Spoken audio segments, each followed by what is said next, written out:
New TV Telugu. Andhra రాష్ట్ర సమితి party అధ్యక్షుడు జంజనం కోటేశ్వరరావు రాజధాని రైతుల కోసం చేపట్టిన రిలే నిరసన దీక్ష 365వ రోజుకు చేరుకుంది. ఈ సందర్భంగా తాడికొండ నియోజకవర్గం నిడుముకుల గ్రామంలోని తన నివాసంలో ఏర్పాటు చేసిన మీడియా సమావేశంలో ఆయన మాట్లాడారు. సెకండ్ ఫేజ్ ల్యాండ్ పూలింగ్ పై ప్రభుత్వం ఇప్పటికీ స్పష్టత ఇవ్వడం లేదని విమర్శించారు. రాజధాని పేరుతో రైతులను మోసం చేస్తున్నారని, భూములు సేకరించి బినామీ కంపెనీలకు అప్పగిస్తున్నారని ఆరోపించారు. ల్యాండ్ పూలింగ్ కింద భూములు తీసుకుంటున్నప్పటికీ రైతులకు రుణాలు అందించడం లేదన్నారు. రైతులు తమకు పూర్తి న్యాయం జరిగే వరకు భూములు ఇవ్వొద్దని, ప్రభుత్వ హామీలపై అప్రమత్తంగా ఉండాలని సూచించారు. ఇదే పరిస్థితి కొనసాగితే తన ఉద్యమాన్ని మరింత ఉధృతం చేస్తానని హెచ్చరించిన జంజనం రైతుల హక్కుల కోసం ఎంత దూరమైన పోరాడతానని స్పష్టం చేశారు.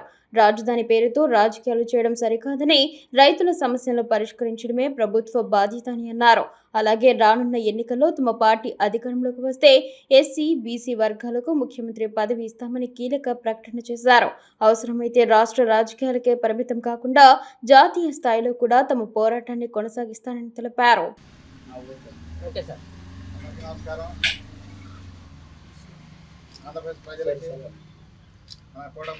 మీడియా మిత్రులకి ఈరోజు ఏరువాక పౌర్ణమి సందర్భంగా, అలాగే ముఖ్యంగా మన ఈ యొక్క ఏఆర్ఎస్ పార్టీ జేకేఆర్ 365 రోజులు రైతు రిలే నిరసన దీక్ష కొనసాగడం జరుగుతూ ఉంది. అలాగే ఈ రాష్ట్రంలో ఈ దేశం మొత్తం కూడా పంటలు బాగా పండి రైతులు సంతోషంగా ఉండి అందరికీ కూడా తిను పదార్థాలు, ఆహార ధాన్యాలు అన్నీ కూడా బాగా పండించి బాగా ఉండాలని చెప్పి కోరుకుంటా ఉన్నాను. వ్యాపారస్తులు కానీ, రైతులు కానీ, రైతు కూలీలు కానీ, ముఖ్యంగా మన మీడియా మిత్రులందరికీ కూడా నమస్కారం అండి. ఒకసారి అయితే ఈ యొక్క సెకండ్ పూలింగ్ మీద ఇంకా ఎటువంటి స్పష్టత అయిన హామీ రావట్లేదు. వాళ్ళు డబ్బులు ఇవ్వకుండా ఊరికి తీసుకొని ఏదో రూపాయికి 10 రూపాయికి అమ్ముకుందాం అనే ఆలోచనలోనే బినామీ కంపెనీ తీసుకొస్తున్నారు తప్ప, మరి పక్క రాష్ట్రాల్లో కూడా 237 కోట్లకి 300 కోట్లకి ఆ విధంగా భూములు అమ్ముకుంటా ఉన్నారు ఏళ్ళ పాట పెట్టి. మరి మన రాష్ట్రంలో మాత్రం దౌర్భాగ్యం ఏంటంటే రైతుల భూములు వరకు ఇవ్వాలి, ప్రజల డబ్బులతోనేమో ప్రజాధనంతో రోడ్లు వరకు వేసుకోవాలి, వాళ్ళు మాత్రం బినామా కంపెనీకి 10 రూపాయికి అమ్ముకోవాలి. అంటే నాకు ఏ పార్టీ ఏ నాయకుడు వ్యతిరేకం కాదు, మీరు చేస్తున్న పనులు మాత్రం బాగోలా. మీ యొక్క కూటమి ప్రభుత్వం, ముఖ్యంగా టీడీపీ దౌర్జన్యం దాడులు నేను చెప్తున్నా ఒకే రకంగా ఉండదు. కూటమి నుంచి టీడీపీ జెండా పీకేసి వైసీపీ జెండా పాతి టైం వచ్చింది. దాంట్లో ఆ రోజు మీకు ఉంటుంది మామూలు కాదు. ఎందుకంటే మీరు మీకోసం పనిచేయట్లా, లక్షల కోట్లు దోసుకోవడానికి పనిచేస్తున్నారు. మీరు అందరిలాగే రాజకీయాలు చేసుకోవచ్చు కదా, ప్రత్యేకంగా మీరు దాడులు రాజకీయాలు దేనికి? దొంగ రాజకీయాలు, దోపిడీ ప్రభుత్వాలు అవసరం మీకు? ఏ విధంగా టార్చర్ చేస్తున్నారు జనాల్ని రాష్ట్రంలో నేను బాగా మొత్తం చూస్తూనే ఉండా. మళ్ళీ తిరిగి బాల్ మనం ఎంత స్పీడ్తో కొడితే రెట్టింపు స్పీడ్తో మళ్ళీ అదే స్పీడ్తో మీకే తగిలిద్ది. అర్థం చేసుకోండి. ఎందుకు చెబుతున్నానంటే ఈడ రాజధాని అమరావతి అంటే ఎవడప్ప సొత్తు కాదు, ఇది కులం పార్టీ కాదు, లేకపోతే ఒక కులం రాజధాని కాదు. ఆంధ్రప్రదేశ్ రాజధాని అంటే 5 కోట్ల మంది ప్రజల రాజధాని, ప్రజా రాజధాని. అన్ని రాష్ట్రాల్లో అన్ని పార్టీలు కలిసి పనిచేసుకుంటున్నాయి. ఈ దౌర్భాగ్యం ఈ రాష్ట్రంలో ఏం గత్తర వచ్చిందని అన్ని పార్టీలు కలుపుకొని పనిచేసుకోవచ్చుగా. నేను నా పార్టీ నా కులం కాదు కావాల్సింది. ఇక్కడ 5 కోట్ల ప్రజలు జనం ఉన్నారు, 5 కోట్ల మంది ప్రజల మనోభావం దెబ్బతిన్నాయి. మాట్లాడితే మా పార్టీ, మా రాజధాని, మా అమరావతి ఏం మాది కదా, అందరిది కదా. ఏమో మీరు 5 ఏళ్ళు దీక్ష చేశారు, ఏం సాధించారు చెప్పండి. నేను ఒక్క సంవత్సరంలో జగన్ గారిని విశాఖ నుంచి విజయవాడ తీసుకొచ్చా, కర్నూలు నుంచి గుంటూరు తీసుకొచ్చా, మావిగన్ పేరుతో. ఆల్రెడీ మచిలీపట్నం అంటే అవుటర్ రింగ్ రోడ్ అయింది, డెవలప్ అయింది. అక్కడ మామూలుగా ఇది ఉంది కాబట్టి బోర్ట్ ఏరియా, ఓకేనా. అయితే మీరు 5 ఏళ్ళలో ఏం సాధిలేకపోయారు, నేను ఒక్కడిని సాధించా.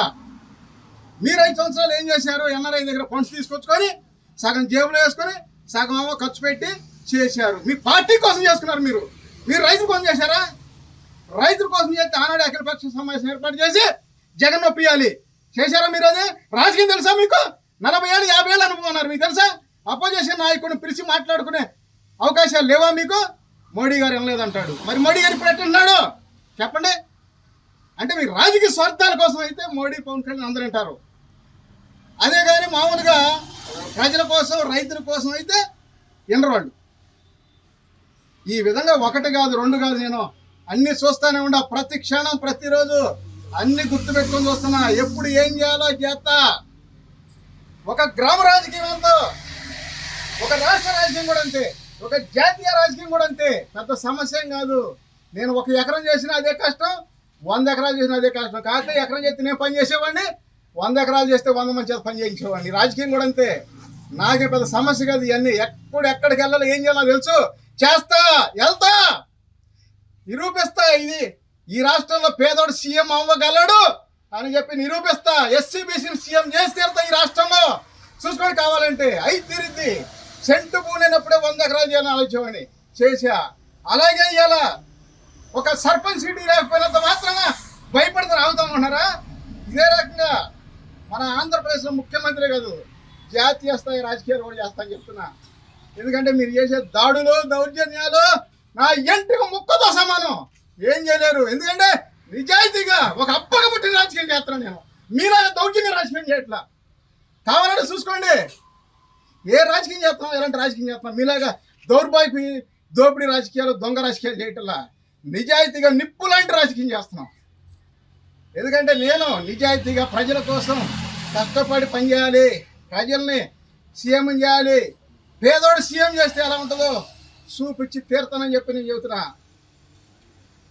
అలాగే మరి ఈ ప్రాంతంలో లోన్లు, రైతులు భూములు లాక్కోవాలి, అమ్ముకోవాలి. రైతులకి ఎక్కడైనా సరే ఒక లోన్ కొత్తలు ఇస్తున్నాడా? కూలింగ్ తీసుకున్నారు. కూలింగ్ తీసుకున్న ల్యాండ్లో గజానికి 5,000, 10,000 లోన్లు ఇవ్వాలి కదా గజానికి. మరి లోన్లు ఇచ్చారా? వాడు భూములు అయితే ఊరకనో కానీ వాడు లోన్లు వద్దు. ఈ చుట్టుపక్కల ప్రాంతంలో 10 కోట్ల పోయిన పొలాలు ఇలా ₹1 కోటి అడిగే పరిస్థితి లేదు. ప్రతిసారి ఎందుకు? 2014లో ఎక్కడ ప్రమాణ స్వీకారం చేసి ఆడరాజు అన్నారు. 2015లో 2 సార్లు ప్లాట్లు పడేసారు. 2016లో నోట్లు రద్దు, 17లో జీఎస్టీ బిల్లు, 18లో పవన్ కళ్యాణ్ మీటింగ్ పెట్టి ఆ స్వార్థం కోసం పాచిపోయిన లాట్లు అన్నాడు. మరి ఈ యొక్క సూట్ కేసుల బాబు, చంద్రబాబు పెద్దబాబులు అన్నాడు. ఎవరు స్వార్థాలు చూపిస్తే ప్రజలు ఏమైపోవాలి? అలాగే 2019లో ఇంకొక ఆయన గెలిచాడు. ఆయన 14లో ఏం చెప్పాడు? ఇదే రాజధాని మాకు ఇష్టమే అన్నాడు కదా. మరి 3 రాజధాని అన్నాడు. సరే ఏదో అయిపోయింది, ఆయన దగ్గర శాస్త్రి చేశారు కదా ప్రజలు. మళ్ళీ 20లో ఫస్ట్ కరోనా, 21లో సెకండ్ కరోనా. ఈ రాజధాని అంతా కూడా ఎన్నో ఇబ్బందులు పడుతూ ఉంటే నీకు పట్టదు. పోయి చేపల కూర తిప్పుకోను, కూర్తి నీళ్ళు తిప్పుకోను, చేపల కూర వండ. నేను చిన్నప్పుడే పని చేసుకోలేదా? లేదా మీ నాన్న మేమ్మ పని నేర్పలేదా మీకు? ఇప్పుడు అవసరమా? కళ్ళు దాగా తాటి ముంజేదినా?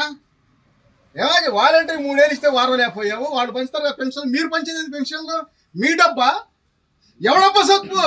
మీరు చేయంటే ప్రజలకు కష్టం అయ్యేది, ప్రజలు కట్టిన ట్యాక్స్లు అయ్యాయి, వాడు పంచుకుంటారా? మీరు పంచేది మాట్లాడితే డబ్బులు 1 కాదు 2 కాదు, మొత్తం టోటల్ తప్పు. ఏదో రోజు ఉత్తరప్రదేశ్లో ఎస్పీ, బీఎస్పీ, బీజేపీ ఎలా వచ్చిందో ఈ రాష్ట్రంలో కూడా ఇలాగే ఈ కుల రాజకీయాలు మండిపోయి మళ్ళీ ఏదో ఒక కొత్త పార్టీ మారంటోళ్ళు వచ్చి ఈ రాష్ట్రానికి న్యాయం జరిగింది. ఆ రోజు ప్రతి కుటుంబం 10 కోట్ల ఆస్తి పనులు అవుతారు, అయి తీరుతారు. చూడండి, కావాలంటే సాధ్యం అనుకుంటే ఏదైనా సాధ్యమే, సాధ్యం కాదు అనుకుంటే ఏది సాధ్యం కాదు. ఎందుకంటే నేను చాలా రకాలుగా చూస్తున్నా. ఏదో ఉడత ఊపులకి, బెదిరింపులకి భయపడి మానేస్తాడు పార్టీ అనుకున్నారు. కావాలా ఎక్కడ భయపడను, బాధపడను, ఇంకా ఆలోచన పెరుగుతాయి. మీరు ఒక్కొక్క మాట అనేటప్పుడల్లా నాకు 100 రకాల ఆలోచన పెరుగుతాయి. ఈ రాష్ట్రంలో కొన్ని 100 మంది ఉన్నారు 1,00,000 కోట్ల ఆస్తిపరులు. బీజేపీ లాంటి పార్టీ ఆహ్వానిస్తే అలాంటి 1,00,000 కోట్ల వాళ్ళందరూ వచ్చి ఒక్కొక్క నియోజకవర్గంలో ఒక్కొక్కరు పోటీ చేసి తగిన ఖర్చు పెట్టి ఈ రాష్ట్రంలో సింగిల్గా బీజేపీ అధికారంలో తీసుకొచ్చే అవకాశం కూడా ఉంది. నేను చెప్తున్నా గర్వంగా. ఇది పెద్ద సమస్య కాదు ఈ రాష్ట్రంలో. ఎందుకంటే ఈ కుల రాజకీయాలు పోవాలంటే ఈ రాష్ట్రంలో, ఈ దౌర్జన్యం దోపిడీ ప్రభుత్వాలు పోవాలంటే సింగిల్గా బీజేపీ రావాలి ఈ రాష్ట్రానికి. అప్పుడే ఈ రాష్ట్రం డెవలప్ అయింది. నేను మునుపు కూడా చెప్పా, రాజధానిలో ఫ్లైఓవర్ వేసిన దాకా డెవలప్ కాలా. వాస్తు ప్రకారంగా ఆ ఫ్లైఓవర్ కట్టారు, ఆమోద ముద్ర పడింది. అలాగే మోడీ గారు గోల్డెన్ బ్రిడ్జ్ అని చెప్పి కావాలని చేసేయి వాస్తవంగా అయితే మాత్రం రైతులకి న్యాయం చేయాలి. ప్రభుత్వం కొన్ని విషయాల్లో తప్పు చేస్తుంది కాబట్టే ఇబ్బందులు పాలైద్ది. ఓకేనా? అంటే మీకు దీక్షకు మద్దతుగా జగన్మోహన్ రెడ్డి అండగా ఉన్న నడిపిస్తున్నారు అంటున్నారు. నేనైతే మాత్రం సింగల్గానే చేస్తున్నా. ఎవరు మద్దతు తెలిపినా కూడా మేము స్వాగతిస్తాం. ఎందుకంటే ఎప్పుడైనా కూడా మనం చేసే పనికి సపోర్ట్ కావాలని కోరుకుంటాం ఎవరైనా సరే. కాకపోతే ఎదుటి వాళ్ళ కష్టాన్ని మనద ఖాతాలో వేసుకుందాం అనుకోవటం కరెక్ట్ కాదు కదా. మేమెంత నిజాయితీగా కష్టపడి కష్టాన్ని కూడా సుఖంగా బాధను కూడా సంతోషంగా మలుపుకొని ఎన్నో రకాలుగా మేము చేస్తూ ఉన్నాం. మద్దతు తెలిపితే రేపు అవసరం అయితే ఎవరికైనా మనమే మద్దతు తెలుపచ్చు. మన దగ్గరకు వచ్చిన వాళ్ళే మనమైనా వెళ్ళి మళ్ళీ మాట్లాడతాం కదా. ఎవరైనా కావచ్చు, నేను అప్పుడే చెప్పా, ఎవరైతే మన దగ్గరకు వచ్చారో మనం వాళ్ళకి మద్దతు తెలుపుతాం. ఆ లెక్క వేరుగా ఉంటుంది. ఖచ్చితంగా పనిచేసుకోవచ్చు, ప్రజలకు న్యాయం ఎక్కడ ఇవ్వట్లేదు. మరీ దౌర్భాగ్యం ఏంటంటే తాడికొండ, ఎర్రోడు, నిడముక్కల, మూతలుగా ఈ ప్రాంతంలో రేటు రావటం, పక్కన కూలింగ్ లైట్ చేసుకోవడానికి వాళ్ళు తీసుకుని లైట్ చేసుకోవడానికి ఫ్లాట్లు పడేయటం, ప్రతిసారి 5 కోట్ల నుంచి 10 కోట్లు అవ్వటం పడేయటం, ప్రతిసారి అదే. ఇప్పుడు కూడా అదే. కనీసం ఎక్కడో పాలు కూడా అవతల కోటిన్నర కొంటే ఇక్కడ దౌర్భాగ్యం ₹1 కొనేవాళ్ళు. ఎంత నియంత్ర పాలన, ఎంత దౌర్భాగ్య పాలన, ఎంత దుష్టిత పాలన అంటే ఇంతకంటే ఏం మాట్లాడాలండి? మాట్లాడితే 50 ఏళ్ళ అనుభవం అంటాడు. ఎక్కడెక్కడితో పోయి ఏదో చేస్తారు. చిన్నప్పుడు చేయాల్సిన పనులు ఇప్పుడు చేస్తారు. రాజకీయం చేసుకోవాలి, అంతేగాని ఈ విధంగా దౌర్భాగ్యపు రాజకీయాలు అవసరమా? అందుకని రైతుల్ని నెగ్లెక్ట్ చేసిన ప్రతి ప్రభుత్వం మళ్ళీ పాతాళానికి పోవాల్సిందే, ఇలాంటి అనుమానం లేదు. ఓకేనా?